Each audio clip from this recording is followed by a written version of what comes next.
Libo-libo kung inaasahang dadalo sa Thanksgiving party ni President-elect Rodrigo Duterte. Gaganapin po yan sa isang parke sa Luzon ng Davao ngayong Sabado na. Ang mga paghahanda ay tinutukar live ni Cedric Castillo. Cedric? Yes, Mike. Kaninang umaga ay malakas ang ulan, samantalang sa lumipas sa maghapon ay malaka-naka naman yung pagbuhos o yung pag-aambon dito sa bahaging ito ng Davao City kung saan nagaganapin ang Thanksgiving party para kay President-elect Rodrigo Duterte. Dahil dito ay ang payo sa magiging weather outlook sa darating na Sabado ay inaasahan ng malakas pa rin o malaki yung tsansa ng pag-ulan. Kaya ang payo ng mga organizer sa mga magpupunta rito magdala ng jacket at kapote pero bawal magdala ng payong. Halos tapos nang i-assemble ang entablado. Nakalatag na rin ang pwesto para sa mga taga-suporta at mga bisita at kasado na ang equipment ng media. Dito sa 100 hektaryang Crocodile Park, idaraos ang Thanksgiving party para kay President-elect Duterte. 3 linggo rin ang inabot ng planning at preparasyon. Hindi bababa sa 100,000 ang inaasahang dadalo. We have 4,500 personnels na po na i-deploy for this event. Complete yun.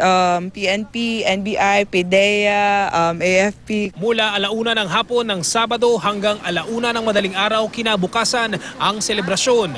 Lampas 600 ang magpe-perform. Large na ito. Very challenging. Yeah. Very challenging talaga yan. Siyempre gusto mo i-test yung capacity mo hanggang saan ka. Kanina, buhos ng ulan ang sumalubong sa preparasyon.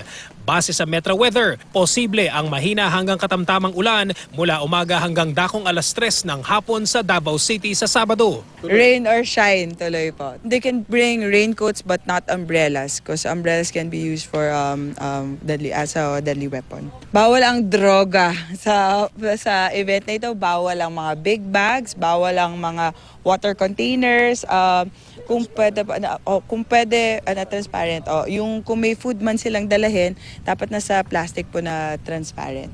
At para sa mga Davaoenyo na sanay nang malapitan at makasalamuha ang kanilang alkalde, sa Sabado, hindi tiyak kung papayagan pa ito. Magkaroon na ng konting changes no, since we have the PSG here na. But pero sa pagkakilala kay Mayor kung paano siya makipag-usap sa mga tao nung Mayor siya hanggang ngayon, I think it's still the same.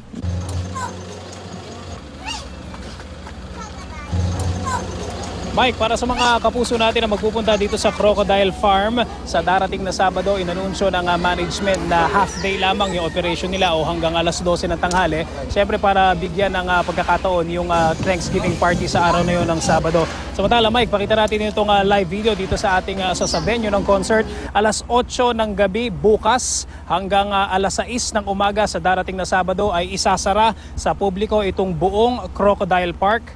Para bilang paghahanda nga doon sa event sa darating na Sabado dahil inaasahan na Sabado ng umaga ay posible na rin magdatingan yung mga dadalo dito sa event sa Sabado. Mike? Cedric, kaninong gastos yung Thanksgiving party na yan? Cedric?